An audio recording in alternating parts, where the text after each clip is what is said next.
Drenek Hanous, Head of Global Competitiveness and Risks at the World Economic Forum, joins us this morning. Margarita, thanks for coming in to the programme. I wanted to pick up on that protectionism issue that Sally mentioned there. Your report shows that over the past 10 years there has been a steady increase across the board in protectionism. Just how significant is that? Well, it's a very small but steady increase, as you said. So we see across all the different income groups, so wealthier countries as well as poorer countries, they are all becoming more protectionist over the past 10 years. And how significant is that going forward, looking at, say, global growth?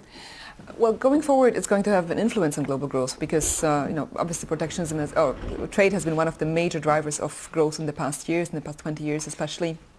And we're seeing a tendency towards more inward-looking policies across a number of countries, different stages of development, so developing economies, but also developed countries. So this could really undermine global growth and competitiveness. And why do you think we've got this more inward-looking feeling? I think there's been a lot of concern about the effects on income inequality arising from global trade.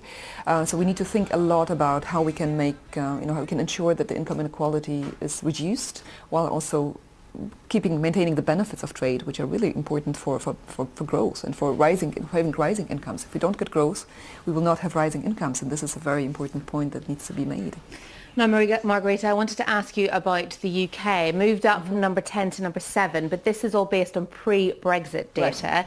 What impact do you think Brexit could have on the UK's competitiveness? Well, we don't know yet exactly how it's going to shape up, right? We don't know yet what the agreements are going to be that the UK can reach with other countries outside of the EU. Also with the EU, it's still under discussion.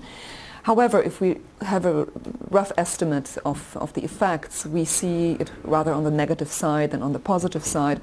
What makes us think that is that if we look at the most important indicators that will be affected by Brexit, which are the ones that are about trade and international investment, countries that are outside the European Union are actually doing less well than the UK on those indicators.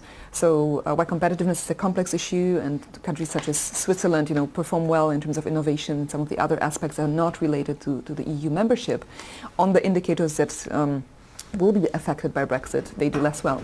So this made us think that there would be a negative effect. Okay, Margarita Drenek Hanous, thank you very much for your time this morning.